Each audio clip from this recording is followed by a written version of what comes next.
Hi everyone, it's me, Ethan McKinley, and this is the 2 Minute Terminator, where we break down the Terminator films 2 minutes at a time. It's episode 17, and we're going from minutes 32 to 34, the 2 minutes bridging that gap. The bookends are Skynet can't target the person who saved me, so I'm doing it live. And it ends with Arnold saying, repeating actually his line, old but not obsolete, and then the T-1000 finds them in the still. Have you watched this 2 minutes? No. Sometimes we do it live. I did watch it earlier, but I was having to prep a load of stuff before the show. I've got the general gist of it. Mr. Simpson, we're going to be fine. I mean, I saw a Matlock in a bar. The sound was off, but I got the gist of it. Hit the music. Yeah, I think this guy's a couple cans short of a six-pack. Howdy, stranger. Don't say howdy, stranger, to me. Load up.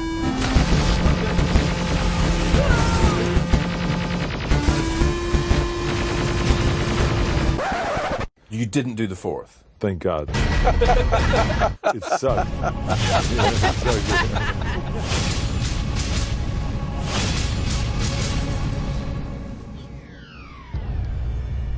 So who did send the Terminator back to protect Sarah? Well, we don't know. That's what Sarah's explaining to Kyle, Jai Courtney's version of Kyle Reese, in the start of the clip. Yes, the mission has changed. But not even Pops knows who's sent her back through in time. Because the file has been deleted. Now, it should be Who noted... do you hazard a guess at this stage? Dude, I've seen the film. Not this clip, but I've seen the film, and I still don't know who sent her back. I literally wrote on this, who actually did send the Who did send her Terminator back? back? I can't remember. Was it Kyle? I think it was Kyle Reese. It can't have been Kyle Reese. Why? Because he's not in the past yet to do it. He would have had to travel twice, right? Dude, this time travel thing is so... No, it literally hurts my brain. Okay, so... Oh, I got it wrong. In the last episode, I was talking about Sarah saying, the girl that you thought you were going to save, she's gone. It's actually in this 2 minutes, so I did Nathan. But, yeah, so the beginning of the 2 minutes, we see Arnold looking back in his mirror, and he actually notices the little piece of liquid metal that's kind of joined itself to the back of the van, and it's obviously working as some kind of tracking device. Again, how did that get on there? So Arnold, he sees in the reflection of a mirror a tiny little piece of metal that is actually on an open door. That back door is open because it's completely exposed. So he's actually looking through metal and kind of round a corner a little bit to be able to see this little piece of metal. No. Which then takes He's looking in the rear view mirror, right? Yeah, that's what I just said. No, I know, but My point is, in the previous, not the previous episode, 2 episodes ago, we saw the T-1000 miss Jai's head twice through a wooden changing room. So why is it that Arnold can see through metal and almost round a corner through a mirror that there's a tiny piece of liquid metal, and yet the T-1000 couldn't see through the changing room wall so that he would actually be able to spear Jai Courtney? Oh, I thought that before. Even, in fact, the scene when Jai's putting the Night Vandals on and he does the Velcro thing. Why would he not just see him through the little flimsy curtain when he's standing on... Would Terminators not have the heat passport sensors photo? or be able to sense They'd breathing? They'd see on multiple levels. They'd see all kinds of ways. That's, yeah. Also, again, how did that part hinge? How did the T-1000 get that on the actual truck? He doesn't throw anything at the truck in the film. The only thing I can think, again, apologising for this film, as I did ad infinitum for Terminator Salvation, was, I guess, maybe part of his spear or sword hand stuck in the door. You're like the Terminator Justice Warrior. You're not a social justice warrior. No, it is though. How did it get on there? Oh, I completely agree.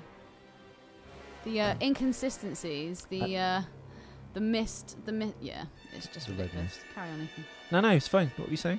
No, I'd finished. The mist. You said the mist, then you went. Rawr. No, I said they've missed the point. We also then get to hear Arnold after he shoots the small piece of metal off. Thank God he does, although it's a bit late for that now. He repeats his, I think it's his new catchphrase, which is old but not obsolete. I keep saying catchphrase. Why am I struggling with that word? Well, he kind of gets, that's what I was going to say, he kind of gets his back, he gets his like dignity back. He's like, old. After he shoots the thing up, he's like, he looks in the mirror and goes, hey, old, not absolute. Would he have an ego at this point? Well, if she's teaching him to be more human, and also he's obviously a little bit different from the others that have been sent back. Because he's been here for longer. And also, for all we know, he could have had the chip removed and then put back in his head, which then gives them the opportunity of free choice. If he's grown up with Sarah... The chip switch isn't for free will, though, is it? It's for learning, right? No, I think it's... I think the switch on the chip, if there is even a switch... Yeah, but if you're learning new things, then I guess that will then lead to you making decisions on things, and then it's you making your own decisions, so that's free will. That's not, you've been programmed, yeah, but you've not got like could you develop emotions through that? You'd have to have a chip to... Well, Data does. No, he has an emotion chip, and he gets it, I think, in Star Trek First Contact. They were the only... I did watch Star Trek when I was a kid. I watched the first Star Captain Trek, Kirk one's which the was good ones. The next Captain generation Kirk. films They're all Captain Kirk. No, the Generations films came as well in the mid-90s. Yeah, Jean-Luc Picard. Generations, and then I liked Insurrection, which was god-awful. And I liked Shatner, and I liked Patrick Stewart. I thought those two They were killed great. Shatner in the weirdest way when he falls off that bridge and goes, oh, I always thought I'd die alone. It's like, that's how you kill Captain Kirk. Emilia Clarke's Game of Thrones co-star Lena Headey previously played Sarah Connor in the television series in 2008. And you can get chocolate oranges at Rawlinson's. Zip. Recruiter. This is the first film in the franchise, the Terminator franchise, Ellie, with the same character from two different timelines meeting face to face, the future and young Kyle Reese. That's confused me even more. Because because the young kid is the one in the future that's kind of like embodies Skynet. He is Skynet. He's like the little... Well, that's the other thing. No, but oh god. Well, they just use his image, don't they? I'm gonna watch this film again. We watched this. I watched it before this endeavour, and either it's bad filmmaking, and I don't think I'm stupid, or they've forgotten something from this. Is it my fault that I'm not understanding this? Why? No, it's not your fault. I think a lot of people feel the same way. Kyle Reese clearly states in the film that he grew up after the war, so he never saw the world like this. So now we've got a young Kyle Reese literally unboxing the first ever Genesis / how is he involved in the timeline? And also, why doesn't he have more of a memory of the fact that Genesis was happening? And that all this change was happening? He got a bloody countdown timer, for God's sake. Ellie likes the way apparently the T-1000 scoops up his little I do, it is cool. We finally get a decent sound effect. I did quite like that. Again, a bit puzzled as to why the T-1000 watches his hand as it forms back into... In fairness, Robert Patrick does that when he's like... when he's John Connor's mom, Jeanette Goldstein, she's looking at a hand. Yeah. Why would you be fascinated by your own hand? Exactly, there should be no fascination. But Robert Patrick can do what he wants because he makes a great T-1000. Oh, this film stinks. I think it's when you really do pick it apart, you realise just how bad it is. So I remember when I saw it in the cinema, I think it was better than I thought it would be because 3 and 4 were so bad. But yeah, what I found really weird is my family really liked it. My family. They really liked it. And I was like, really? And I don't think I've ever disagreed on any films that they've watched that I've watched. We've always agreed, and yet I think they rather enjoyed this. But I think it probably is just because it's Arnold Schwarzenegger. Also, something I noted down was I'd be pretty pissed if I was Jai Courtney. Because, again, just the way she's speaking to him, she speaks to him like he's an absolute idiot. I mean, he's a bit of an idiot, but he's trying to help, bless him. She goes to give him a gun, then she takes it away, and she's like, don't shoot Pops. It's like, all right, love. I'd have just jumped out the van and gone, all right, see you later. Bye. Yeah, I'm not involved in this. No one knows I am in this. I'm just going to live out the rest of my life before the bomb goes off. Dude, if I could go back and live in the 80s, I would definitely do it. Ellie, I was there. You're not missing much. Dude, try being a young person in this day and age. I kind of am. Yeah, I guess. My parents have just said that me and my brother have got it particularly hard. Because when they were kids, yeah, All I things had were was a a bit bit of string. things obviously were tighter. But then when they were kind of young adults, like they could afford stuff. Like my parents bought a house. It wouldn't cripple you. You know, they weren't both on a, you know, income of £50,000 a year at the time. I mean, you could do stuff. You could actually start a living for yourself without being born with a silver spoon up your ass. Whereas now, me being a young person now, they're saying that people aren't going to be able to buy houses until they're like 40 odd, and that's if their parents help them out, and Why you is get that? like a mortgage of... Why is that? Because house prices are extortionate. It's so expensive. £500,000 for a house. It's insane. Well, you can buy a kit now, which is like about 90 grand, and it just like comes packed in a van, and people just erect it for you. It just makes me think I'll just one day build one of those like hobbit homes, one of those eco homes somewhere in the side of a hill. My prince will come. The working title He's for this not coming, movie, Ethan, Ellie, sorry. was Vista. The area where the movie was filmed on the soundstage was called Chalmette Vista. Ooh. Sounds like a coffee. I know. I've got a cock up for you, Ellie. Cock up. Boing. It actually relates. I was going to say it in the end of the last episode, but I stopped myself. When the T-1000 is approaching in the car chase with the T-1000, which happens at the end of this clip, basically, Kyle fires a 40... This one's for spoiled now. A 40mm grenade launcher and underbarrel grenade launcher at what seems like less than 10 yards. 40mm shells have a safety fuse which inhibits them from exploding at ranges less than 40 yards to avoid... fratricide. I guess that kills the person who's firing the gun. This is already explained to James Cameron by his brother, who was a Marine after T2. Bob Cameron. The other cock up. Cock up. Boom, boom. It's actually for the next scene, but I'll do it now anyway. When Pops dragged the defeated Terminator skeleton in plastic to the underground lair near the beginning of the movie, he dropped it purposefully. Its feet bounce as if they're made of a lightweight skeleton coated in rubber. And yet this Terminator was apparently clothed in flesh, not rubber. This is a silly cock-up. And further from the battle that they first struck upon near the start of the movie, in which the concrete was smashed by their feet. Clearly they would have been made of such heavy material that the feet would not have bounced so prominently upon being dropped. That's a rubbish cock-up. IMDb, that is a rubbish cock-up. It's because it's a rubber dummy and they're making a movie. What's that over there? Get rid of it. I think more to the point is why the Terminator's got a nose that disappears and reappears further Right? in the film.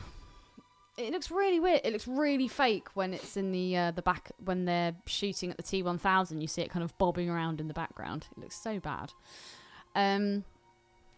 Yes, so we see the T-1000 does actually catch up with them. The tracking device did work, despite Arnie's efforts. And then, yep, the T-1000... initially, when you saw the back of the car, I thought it was a Trans Am, but it's not. It's just a cop car. No, it's a cop car. Where did he get another cop car from? Was there another one? Well, I swear... Well, when was he in a cop car? When did he get the cop car? Well, he's a cop. Oh, God. All right, let's think. Assuming he killed... Why does he just turn up? Why don't we see him kill a cop? Because he's replacing the actor that plays the cop in the first film, that kind of mixed race guy. And he goes, "What year is it?" And he goes, "May." Yeah, but he's black. He goes, "What year?" And he goes, "Year?" I think, well, he's replacing that role in this, so he must have killed that cop, I guess. Yeah. It'd have been helpful if we'd seen that. And as it doesn't matter, they don't assume the role or identity of the first person they kill. So he didn't kill an Asian cop. He must have killed someone else, and he'd already been Asian when he rode through time, if we're going from the Robert Patrick logic behind this. I don't know. Also, if I was the T-1000, I definitely would have kitted myself out with something better than a small handgun. Because he keeps dropping the handguns. So where does he keep getting the guns from? He's dropped at least 4. He's just got a surplus of rubbish handguns. Where does he get them, Ethan? Where? So yeah, he keeps... he's firing at Jai and Emilia. I bet Spaulding would know how many guns they have in a cop car. So maybe there's like... I know there's a shotgun because Reese steals one out of the cop car in the first movie. But at no stage does this T-1000 use a shotgun. But also, I find it interesting that considering he's a T-1000, so would have super amazing vision and I would have thought targeting and tracking, doesn't hit Emilia or Jai once whilst unloading I don't know how many clips. into the back of the van. I mean, they get his car a hell of a lot. Well, really, and to be smash the fair, wind mirror. The blob of T1000 should have like snuck around in the vehicle and just Become part of the vehicle and then just split in two and gone in both Kyle and Sarah's ears and just turned into a big star and gone whoop. Exactly. Scrambles the brain. But yeah, I don't know. I think this T1000's massively slacking. Do you not think? Yeah. And why not have had that scene as he was just running at them? Because I think that's actually scarier if you see something running as opposed to in a car and just getting closer and Well, in closer the and next closer scene, he and breaks closer. and pours through, which we're... you know what? This is one thing where the effects in this film didn't do very well. We'll come to it in the next season. Next show is when he pours himself through the windscreen. Oh, yeah. And he's on the bonnet, but it looks really CGI, whereas when Robert Patrick kind of like cracked his head through the helicopter windshield and then poured in, Like a poo. that still looks right. Looks like poo. It did look like a poo. By the way, if anyone enjoyed the sound song at the end of yesterday's episode, was it Tuesdays? Might have been Tuesdays. You'd like it, Ellie. I'll play it for you. Okay. Ellie, do you have any more news? I can't wait to hear the episode where you fart on her. I did edit that today, and you do hear it. Yes. I was terrified you were going to edit it out. Oh, no. We leave all the warts and all in this. You got anything more to add, dear? No, that was everything I had. Okay. Bit of a weak 2 minutes, really. There's not really a lot happening. Dialogue with Sarah, being a smart ass. Well, it's basically Saying she doesn't need his help and yet gives him a gun. Well, she's being playful.